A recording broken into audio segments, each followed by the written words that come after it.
Welcome to another edition of Valor Life. I'm Rudy Kalis. You know, one of the most interesting things that I like about the Men of Valor movement is that when guys get out, they need a church home. They need some place where they can go, where they can feel comfortable, where people won't judge them on the basis of what they did in their past. And one of the beautiful churches that has helped so much in this regard is Lighthouse Christian Fellowship. The pastors are men of faith, and that whole community has just embraced the men from Men of Valor. I grew up in Manassas, Virginia, Northern Virginia, and oh, that's historic. Yeah, great place. So enjoyed my life there, and when the Lord called me into ministry, I went to school in Fort Worth, and while I was in Fort Worth, I got involved in a homeless ministry, which totally shaped my life and gave me a passion for the guys that are broken and down and out, and really learned so much from being just kind of on the cutting edge of what God was doing.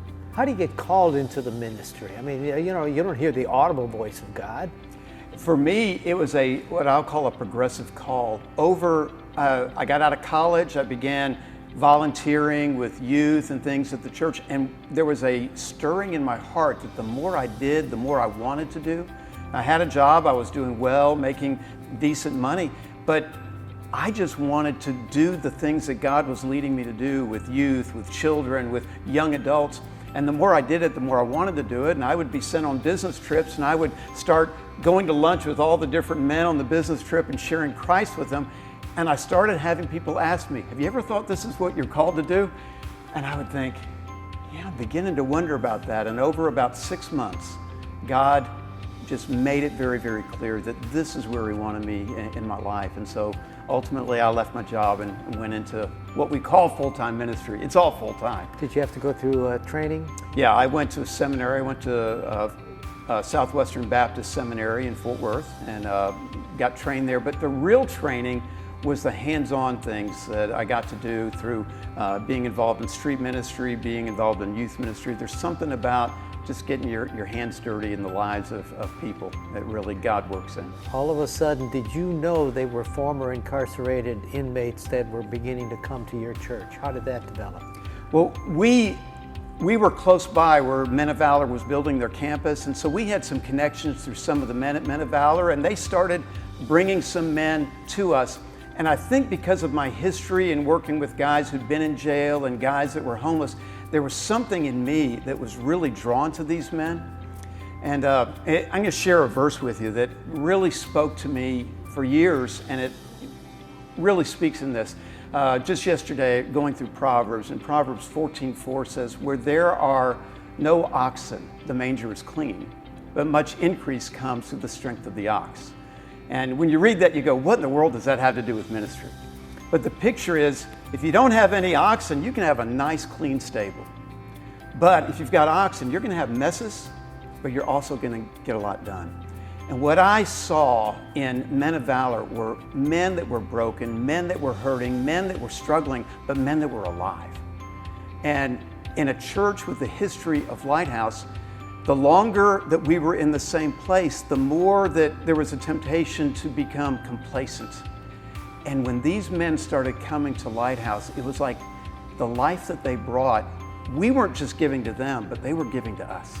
They were bringing a life of the freshness of a life that's transformed. And when guys like Chad Collins and Paul Hawkins would share their testimony at church, our guys would get excited, our men and women would get excited because they were going, this is what this church is about. We want to see changed lives. And so it was a tremendous thing to have these guys come and be a part of us.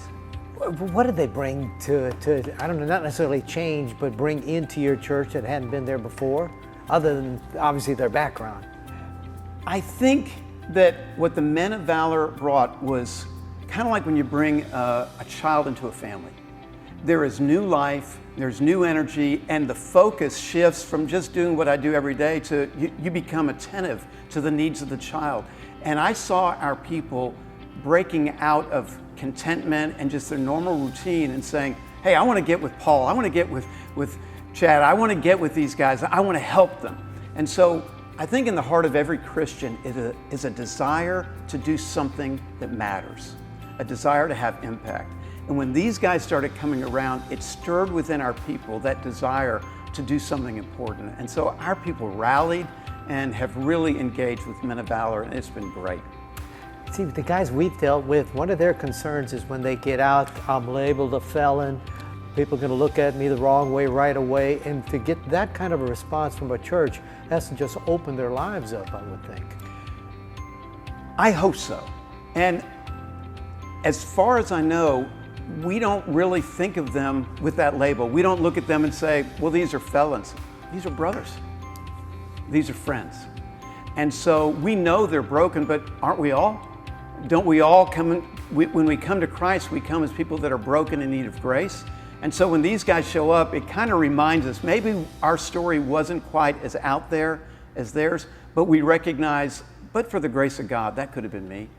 And so there is a real openness to sharing lives that, because we know that we too needed the grace that God gives.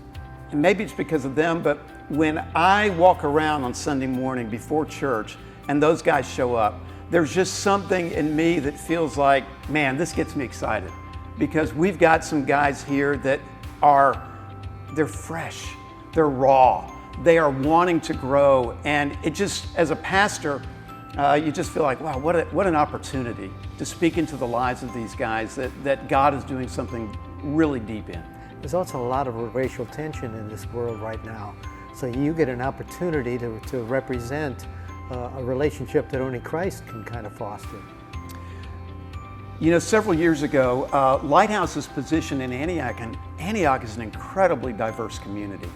And several years ago, as a church, we faced a kind of not really a crisis, but we recognized so many churches, when the community changes, they decide to move out to be with their people, whatever that means.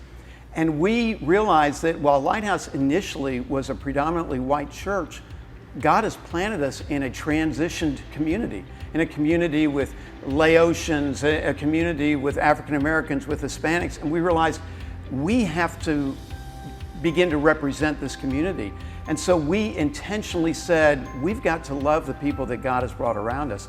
And so with Men of Valor, it has actually helped us to see what God is doing all around us, because there are so many in the Men of Valor. You have whites, you have blacks, it's such a diverse crowd. And it has helped our people to recognize that the world is not just like them, and that this really is a diverse world, and that in Christ, that there is one race, and that is the new thing that God has done. In 1 Peter chapter 2, Paul uses two Greek words. He uses the word genus and ethnos to refer to the church, that there is a new genus and a new ethnos. And that is what the church is. We're a new ethnicity. We're a new type of people. And so we're no longer black or white. We are the people of God. So there are churches out there that want to make a difference and want to bring these men in to their fold. So if you're interested in that, get in touch with us over at Men of Valor. It's a beautiful way for us to connect with men who want a new life and a new hope, and to see a smiling face of someone that knows that they're a redeemed men of God. I'm Rudy Kalis. That's another edition of Valor Life.